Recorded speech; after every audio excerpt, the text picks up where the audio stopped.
5 steps of sustainable leadership and why it is so hard to go through step 2. Welcome to the Bold Perspectives podcast. My name is Archie Del Rey, and this one is for you if you feel that you are made for something bigger. If you feel that the word leader scares you and excites you at the same time. And this is especially for you if you feel stuck, because most probably you are at step 2. So let's have a look at the journey of a leader. First of all, what is a leader? What makes you a leader? Well, as the word itself says, to lead means to be in front of others. It means to pioneer. It means to take the road less traveled and have others follow you on that road. So if you do something that everybody else is doing, by definition, you are a follower, so not a leader.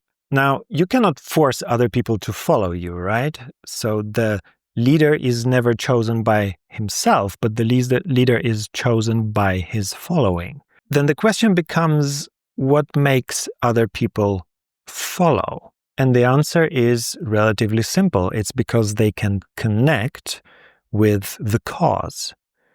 So step 1 for a leader is to have understood your cause and having to communicate it. So this is sort of step 1A and B. So step 1A would be understand, discover, uncover your cause, whatever feels as important to you that you would go through any obstacle yourself to pursue that value, to pursue that outcome or that vision for yourself. And step 1B is being able to communicate that, because many people have visions but never tell others. So being able to communicate that in a way that others can connect is step 1.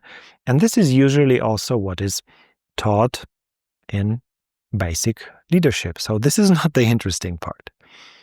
The interesting part is that only this, even if you become really good at that, at communicating your cause, this will last about one evening. You will tell others, they will laugh at you, and you will want to forget that and bury that cause somewhere where even you cannot find it, because it doesn't feel safe for your nervous system to talk about these things if you get ridiculed. Because remember, we are tribal creatures, right? We are hardwired for tribal culture. So we are hardwired for connection and belonging. So whatever feels or whatever seems or gives us the experience of the opposite of belonging, which has to not being taken seriously, for example, feels like it is opposing our instincts of survival. So this is activating for the nervous system, and this in the first stages, it does not feel helpful. Now, there are 3 more steps, but this one is the crucial one, because what does that mean? It means that you need to be ready to face ostracization.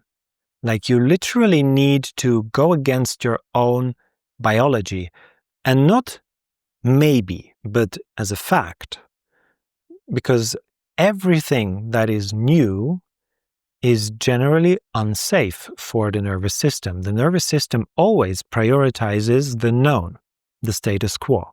And this is also what the belonging is based upon. Because when you imagine, like, what makes people belong, it is similarities, same values, same ideas, same, even like when you go to a foreign country and you meet somebody who is from like the same country than you, then you're like, hey, and you have like in that moment you have something to belong. You have some head start with the relationship, with the trust with that person, even though they, like, if you have met them in the same country where you live, chances are they are so different you maybe wouldn't have met them at all.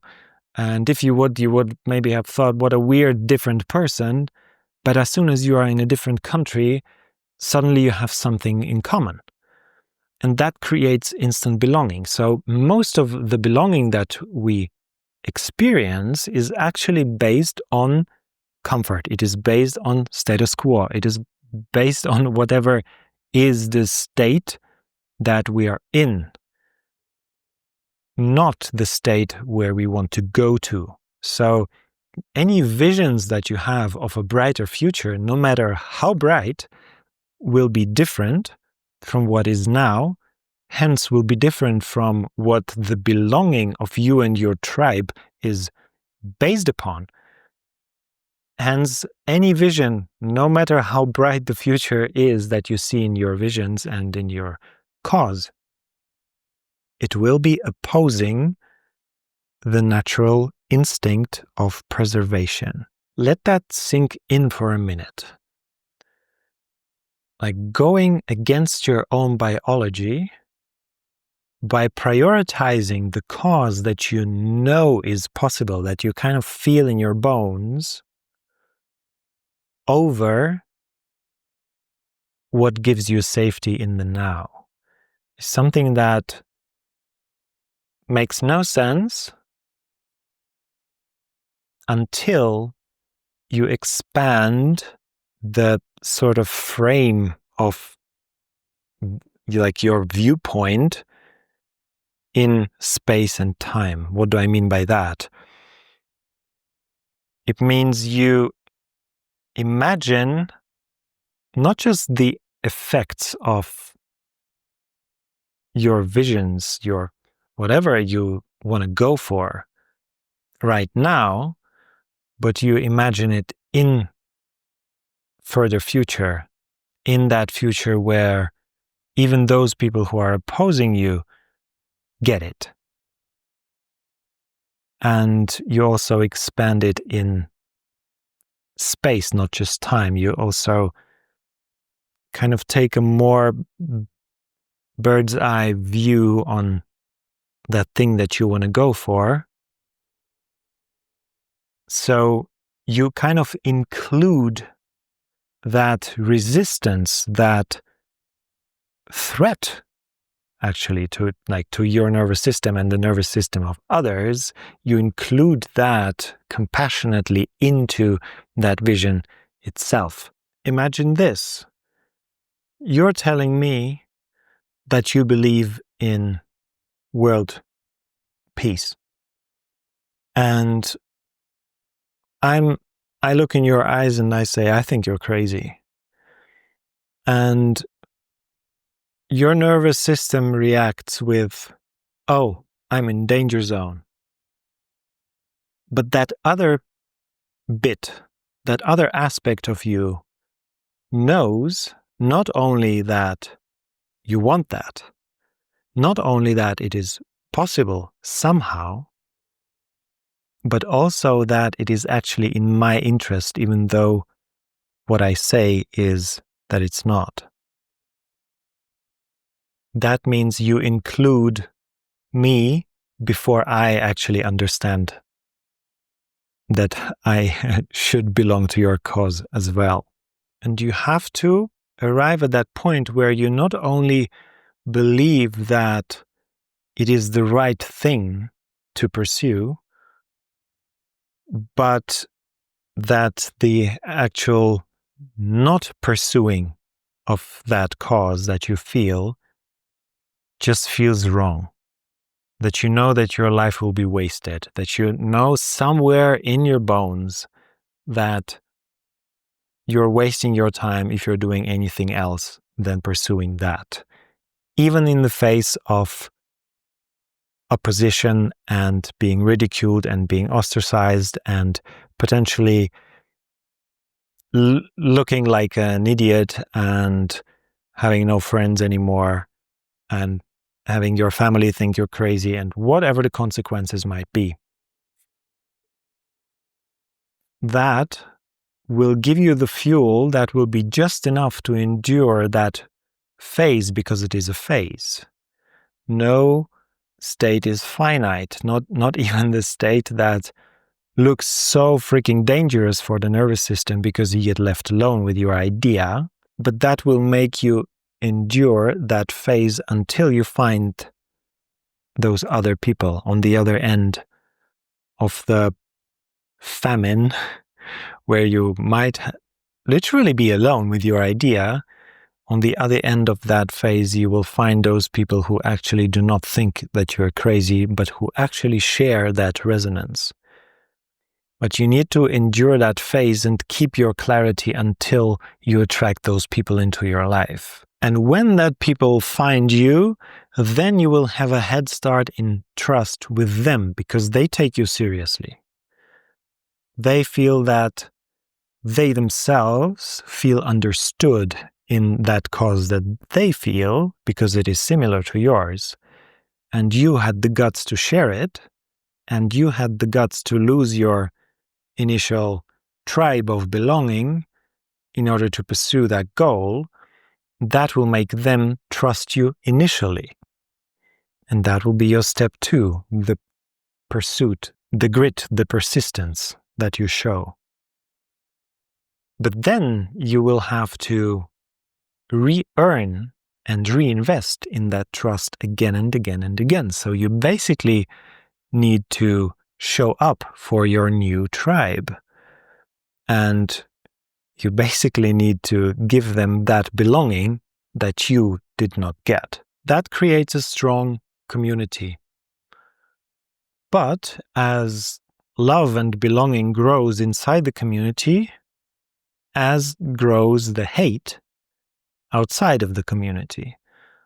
Not because this world is evil or anything like that, but just because you have something to say. If your cause is as generic that nobody is against it and nobody gets hurt by your cause, then it's not a real cause. It's something very generic. So if you have something to say, then it will hurt somebody in some way. Anything new comes with some sort of pain on some end, on some side. So you will face opposition. Now, step 4 is that you need to show up for your tribe again, and for yourself, and for the whole movement that you have now, not just for the belonging of the tribe itself, but also to face the opposition and not give in and not give up. That persistence of not only not giving up yourself, but also helping others to not give up themselves inside of your tribe, that will make you survive step 4. This will make you stand tall, and by now the whole cause is not yours, it is of the whole community. But there's still one more, because what will happen is, as a result of the fact that you did not give in to the opposition, you will be made into the enemy by some people. Some people will create a picture of you that says you're the bad guy. If that gets to you, if that touches your core, and by repetition, it probably will, you will have moments of doubt. You will, again, be faced with uncertainty whether the whole thing is worth it. That is when you have to not actually push through necessarily, but again expand your point of view, especially to include those that look like your enemies, and compassionately take them in as part of the solution. Because every opposition is always part of the solution if you let it be. Because it is feedback. It always tells you those bits that are not yet working. So if you can include that feedback without collapse, then you will get wind in your sails from the evolution, because by that point, you know that this whole thing is not for you. It is not for the others inside of your tribe. It is not against those other guys, but it is actually for everybody. So then you become the ultimate voice of the evolution that speaks through you as a leader of that movement for whatever the cause is. Of course, that only works if the whole cause is in alignment with what the evolution is trying to tell you. But that is a given if in the beginning, even in step 1, you feel like you have no other option. That is the same voice of the evolution speaking through you, saying, you're the one to do it. Why not?